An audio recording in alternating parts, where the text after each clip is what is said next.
Good evening. I want to introduce Mr. Dennis Stockdale with PSG, and he will introduce his colleagues with him. They have about half an hour to talk about I'm looking at another energy provider for the district. So, Dennis. Step up to the microphone.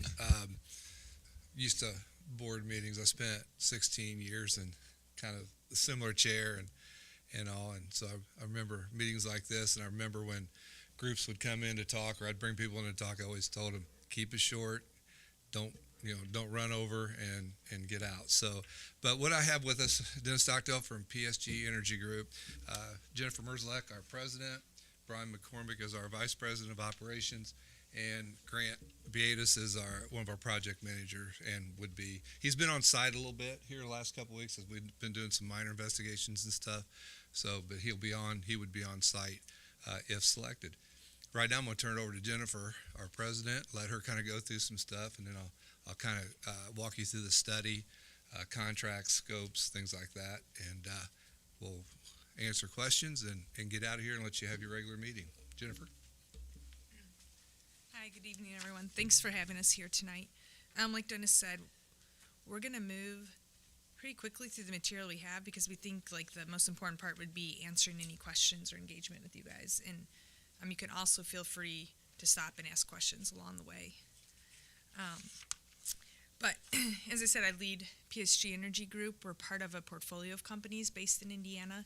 Envelop Group's the parent portfolio. So in that, there's building controls and automation, custom high-efficiency HVAC, building technology, et cetera, and all of those are focused on the facility. So PSG specifically does renewable projects, but at the point of consumption, and we are the guaranteed energy service provider within that portfolio. So over the years, the scope has grown of what's delivered along with the renewable project, or if there is a renewable project even in it. But with that, all of our work focuses at facility levels. I kind of a varied background. I went to Rose-Hulman and was right into manufacturing and large power transmission equipment for a few years. And then I went to Carnegie Mellon's business school and actually went into food industry, like Heinz the ketchup, and that for a while, and then kind of brought back into sustainability through water initially. I always had energy as an interest and had the opportunity to move back to Indiana and join the PSG team. I also, in addition to leading the team and having a really technical background, I have been elected to the distributed generation for the SEIA board, that's solar industry, so I'm at the federal level and on the Indiana Chamber Policy and Energy Committee, so really active and advocate at the local, regional, and federal level for all of our clients. We have Brian McCormick with us.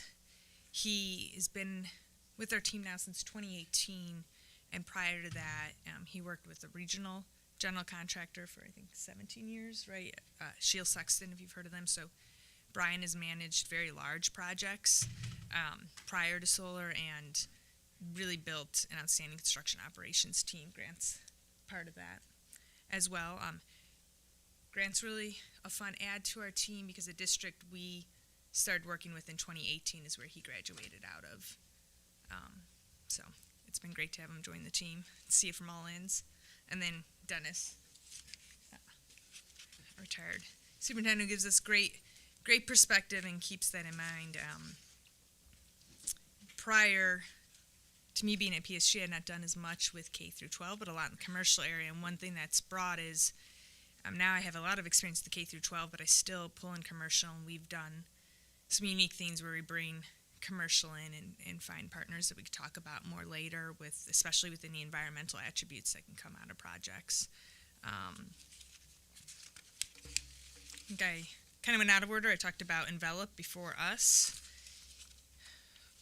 One other item we have tonight is in 2023, we restructured and have an additional company, Sage Initiatives, that really focuses on consulting, advisory, studies, feasibility studies, energy studies. That really is the backbone of the PSG technical team behind it. I bring that up because, we've had some opportunities to to hear some priorities and align with what the district is most in need of. But it still is like reason I'm going to hand it over here to Dennis to talk through if doing an energy study as well, and that part would be with Sage, the sister company, PSG. So I kind of blew through our background. I don't know if any questions now, if you want Dennis to move on into some specifics. Good.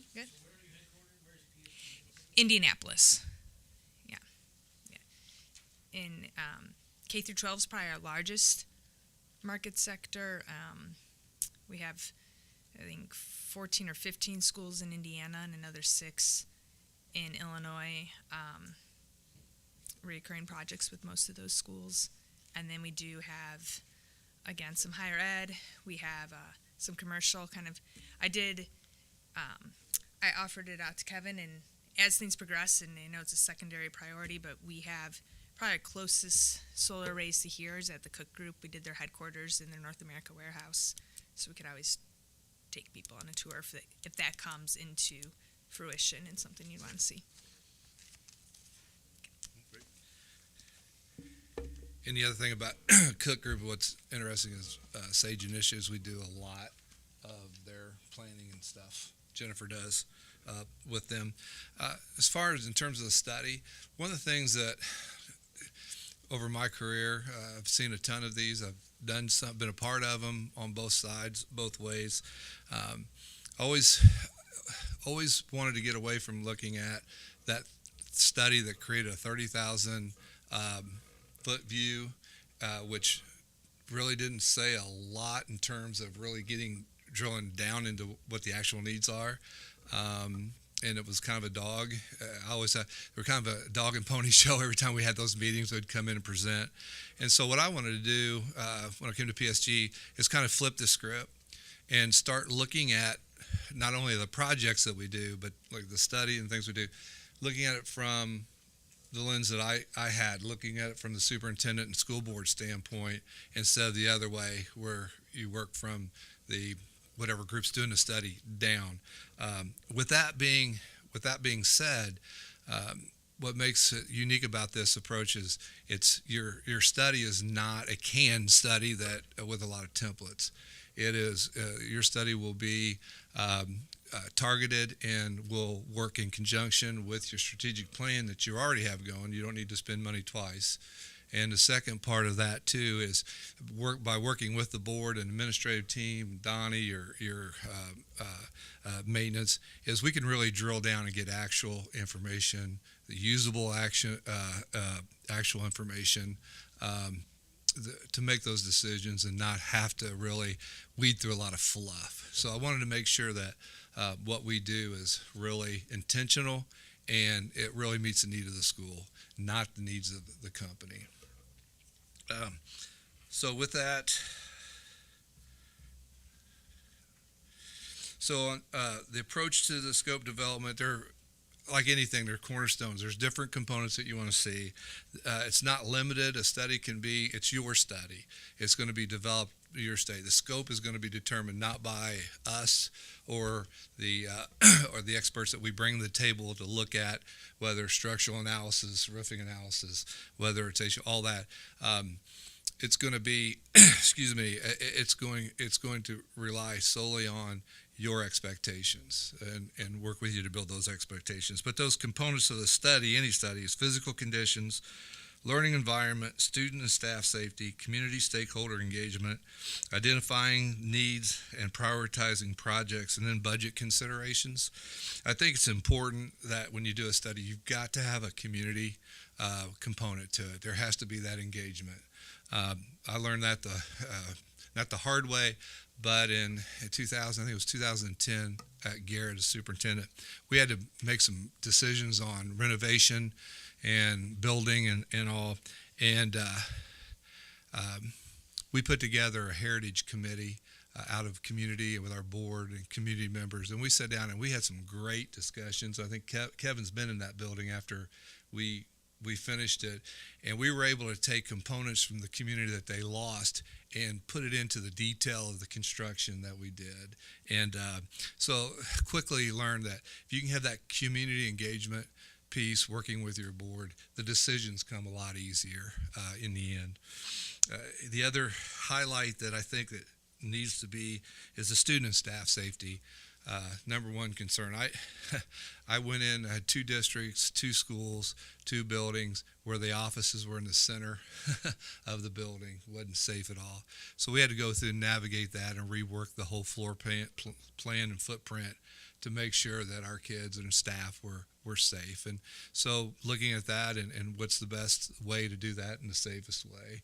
So that's got to be a core component of any study. Then anything else that you deem that you want to take a look at. Also in your folder there, there's just kind of a breakdown of the different components, but also some sub information in there to go through. Once, and if we're selected on that, the first thing we'll do is we'll sit down and have a meeting and identify what components need to look at, what subcomponents need to be a part of that, what we need to work on or look at first. Because again, a study, it'll take some time. You're 3 months, 4 months, 5 months on a typical study, but the way we want to approach this is as you're doing the study, you're going to have needs. And I think in that book too, or in that packet, we've already, by just being on campus a short time, identified some priorities. Those priorities, Kevin worked on that and brought that to our attention. Well, those are priorities that have to be done whether you do a study or not. So that's the kind of unique way with this. As those needs are identified by the board and as you want to begin that process, we can begin and not wait till the end of the study. We can begin to meet the needs, and I can talk a little bit more about that in just a second. Project goals. I think the biggest thing before I kind of get into the contracts and how all that would look in the study or in projects is to understand, kind of looking at it from your point of view, the way I looked at every project, what's the budget relief that's going to occur for doing this? What's the cost? But what's the relief? What am I going to save? How am I going to save it? What are those goals? And right now, I think it's very clear to me as I work this in my own district that you need to reduce everybody. We need every school is in the process of reducing the transfers from education to operation. You want to keep as much money in education as you can. That money in education does 2 things. It takes care of your staff, and it keeps, and adds programs for students. And that's one of the part of the study that we would definitely want to look at is your program needs now, today, tomorrow, and in the future. And make sure that anything that we do within any kind of a project construction meets those needs. You don't want to think you fix something now and 2 years down the road you have this need pop up or arise. We want to make sure we kind of incorporate that. By addressing inefficient operations of the building envelope, and leads to reducing operational expense. The in schools, the biggest low-hanging fruit that there is that you can just grab quickly is inefficient HVAC equipment, controls, lighting. Those are things that can be done, and you'll see a tremendous amount of savings. I saw that in my own district. It was huge. Again, allows the money to stay with the kids and the staff. Well, I would say, thinking back on just my own, lighting was about a 20% savings in lighting. HVAC, you're probably, I would say you're going to get just a conservative number, about a 35% overall, depending on what you do. So, lighting alone, if you look at your high school, just off the top of it, there's got to be just lighting alone $60,000 or $70,000 worth of savings annual just in lighting at the high school. Your controls at the high school, you're running you're running 24/7 wide open on controls. That's a lot of waste.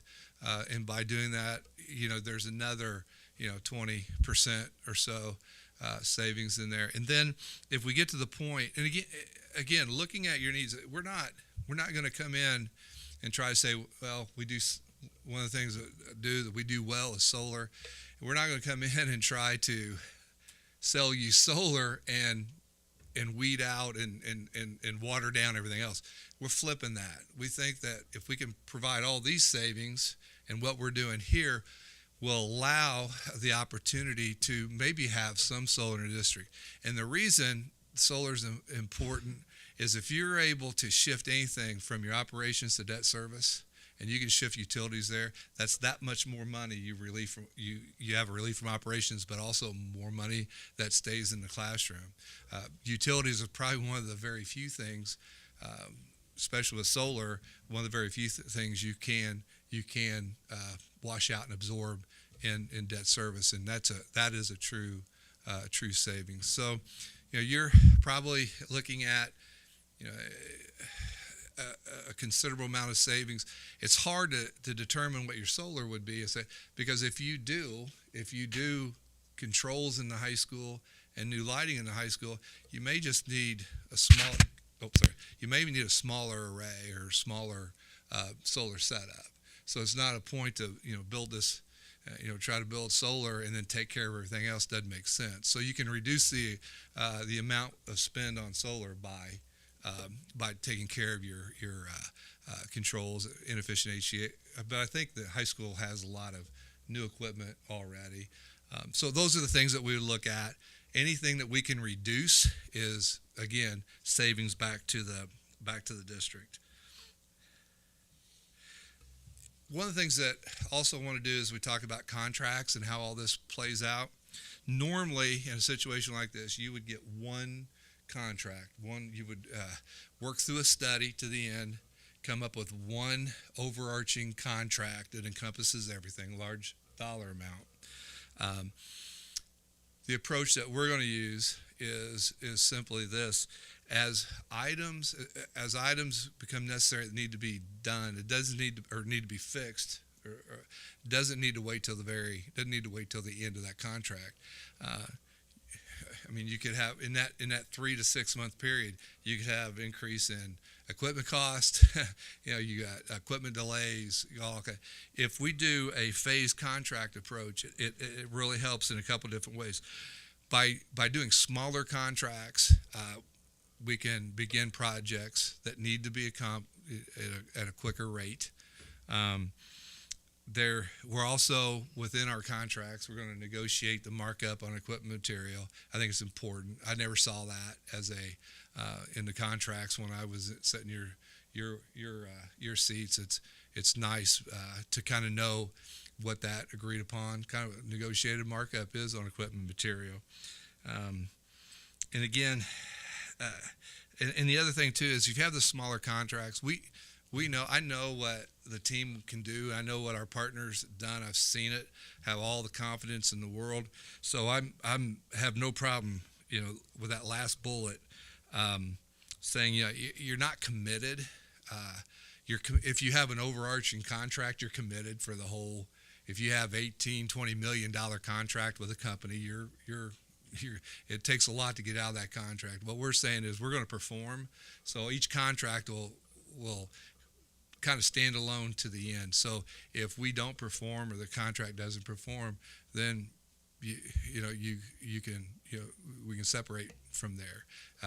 I know that's not going to happen because I know our talent, but also wanted you to know that you have that opportunity, and that's something that's different that you don't see normally in a contract as well.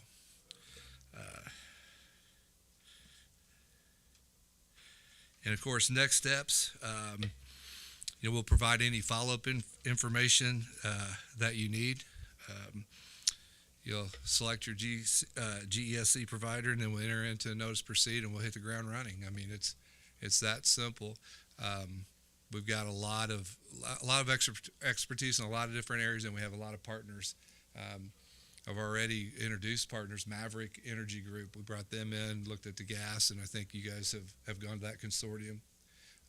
We also, with that, we're Moisture Management is a company that we use on roofs. I've known Moisture Management, Brennan Baker, for 20 plus years. He's the best in the business when it comes to roofs. He's not a contractor, so what you're getting is you're getting a rep for you to make sure that your roofs are in good shape, your warranties are valid, and then excuse me, how to address issues, but also how to organize and do the processes for new roofs. I tried to get through a lot fast because I understand.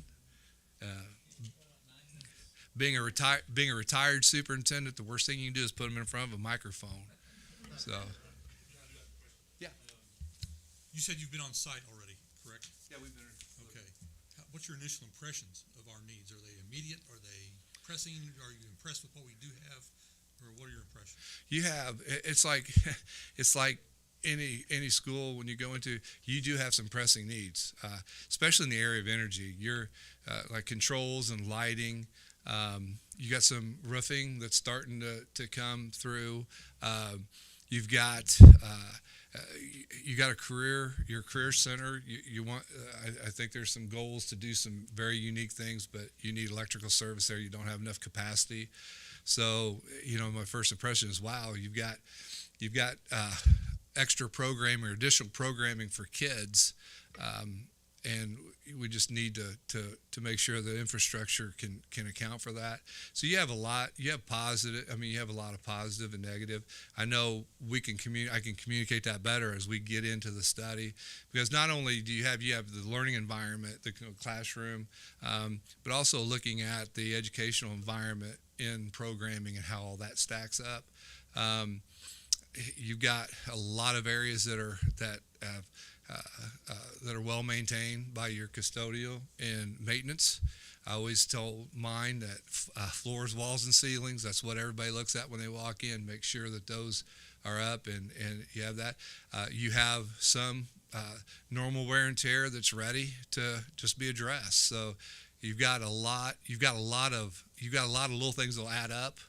But for the most part, I think there's a lot that can be done on the short term that can have a huge benefit to not only the students but the staff and the community. So an example of what we did in the past, the board did new chillers at the high school. That was over $1 million. That's what cools the building. So without controls, that runs full speed, so we can hang meat in there. That means those units are to come on and off at different times. They're not to run at the same time. So that prolongs the life of a unit.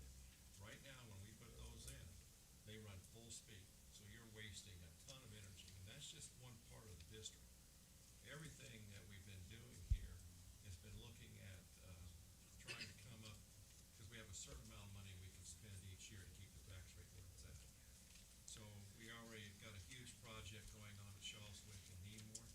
I'm looking at doing some different things. Dennis brings a different approach to it, especially how we do the contracts. And it also brings competition. My good friend that's been here, Dr. Kaiser, has 3 companies building his buildings at Westfield. And he told me the more competition you get involved, the better chance you're going to get the best service. And right now, we have one contractor that works for us. And I'm ready to bring in competition, and I expect North Florence to be taken care of, because we have a lot of needs in the district. And for example, the facility study he's talking about is needed. The only study I received when I came here was on your HVAC. So there's more than just HVAC. I really believe security, roofing, HVAC. Also, we didn't know the load that's needed in the Career Center. So we're going to have to bring in load of energy from Duke, because she does not have the capacity. The wiring is all has to be replaced. So that facility study is what we really talked about, because that will drive how we spend our limited resources without raising the tax rate. And next month, Damien will be here, our broker, and Ice Miller, that's our attorney from Indianapolis, will show the board what your capacity is over the next decade without raising tax, and fix these problems that's been going on for about 20 years in this district.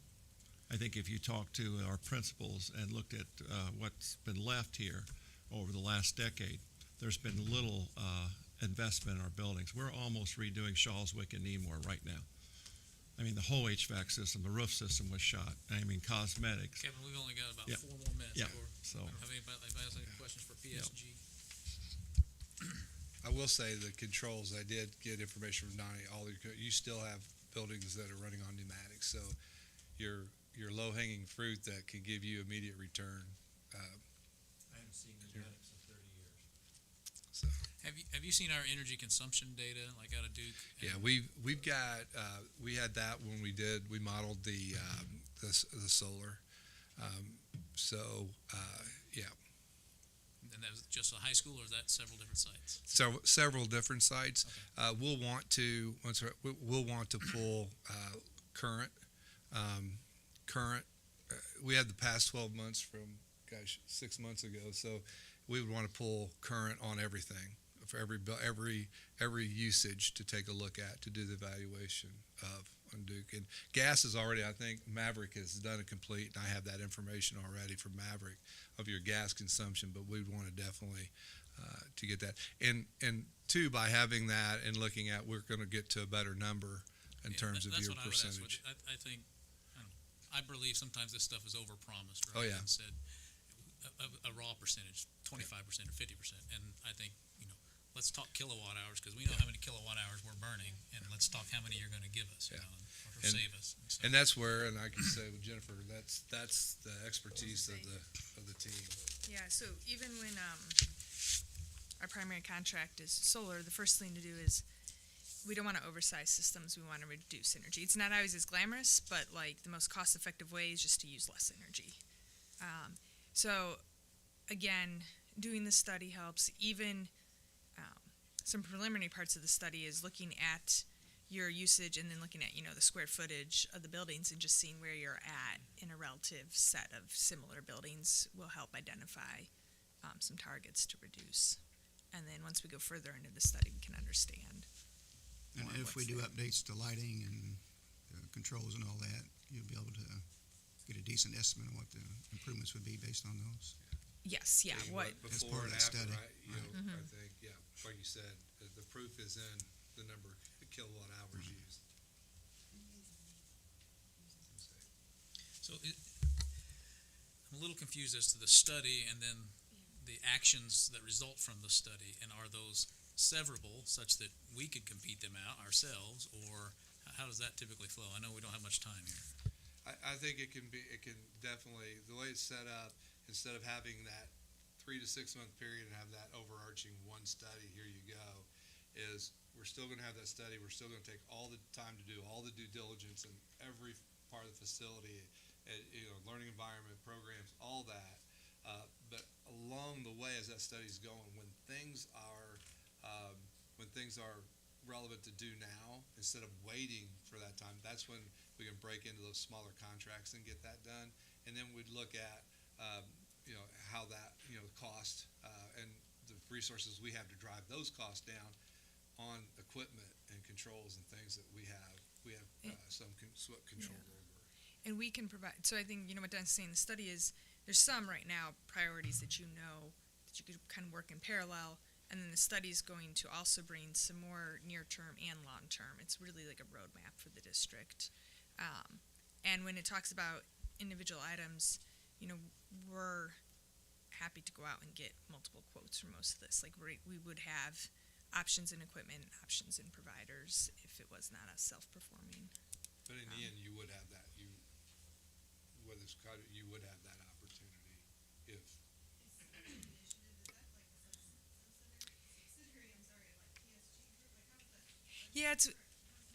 Yeah, well, it is really a sister company. I'm leading both right now.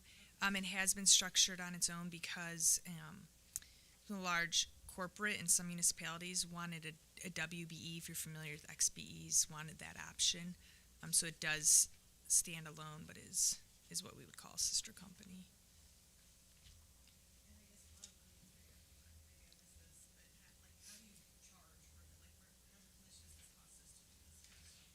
Well, I think the easiest way to say that is sit down and once we've identified those areas, instead of just having an overinflated number for study, is let's look at each component that we're gonna do, who's gonna, and come up to a not to exceed cost, and try to even bring that number down.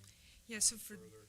So. For yeah. the study part, I think what's included is a pretty comprehensive study, and you may not want all that scope, but it would be first meeting with, spending time with the board and the administrators to make sure we have the scope that's specific to you, and then it would be a not to exceed, but we would have labor rates. It'd be really transparent of how we're doing that, but it would be tied to scope. Last question, and then we're at the transition. Do you think with the new administration that the abatements or benefits, tax credits, such are going to survive through the 2032 timeframe like they are right now, or what's your crystal ball? That's a very interesting question to all the way up to 2032. I think we have time. It's going to be interesting to see. I've actually been involved quite a bit. I'm going out again February 4th to DC, but was in some strategic meetings yesterday of what's going to be on the table, what are we going to come and negotiate, and what's going to stay and what may go away. I think the base of the credits, like that's where there's the 30% credits for many of the energy efficiencies, will stay. Some of the adders may be up because it's going to be a little bit of give and take on that. It's also all not going to happen at once. It's going to be a lengthy process because it is not really tied to executive orders. It is everything that already has final guidance. It takes quite a bit of time and effort to unwind those, probably at least 18 months. So. And the nice thing about that, with and some of the needs that you have, wouldn't be affected by whether there's those rebates or not. So there's time to kind of sift through all that as we go through it. So. And Kristen, did we answer your question? Okay. Obviously, we pay you to do this. I mean, to do the study. I'm just wondering, how do you charge for that? Yeah, and well, it would be, again, I'd probably be surprised if you want to do everything in this. Like, this is very comprehensive, so we would talk about which aspects we would want, and then that amount of scope would lead us to knowing, how many hours we think that would take for the number of facilities, and that's how we come up with the not to exceed. But then there would be a rate table included. So. And then we would try to do Ranges between $25,000 and $50,000 to do a study. And it depends what we want studied. So as we look at, safety has to be in the basic shell of the building, and energies, I'm looking at probably not to exceed $40,000 on a study. But we need to sit down and talk about what we want studied in the project, and that changes the range. make sure you get specific want. for your needs, not what we want to tell you what, but we make sure to address all that. And as the study's going on, it's very important to know what your needs are, but we'll still be out there looking for other red flags, right, that you may not even be aware of. We would communicate all of that. All right, thank you, PSG. Thanks so much. We're going to have to move on into our regular scheduled meeting. Does anyone need a quick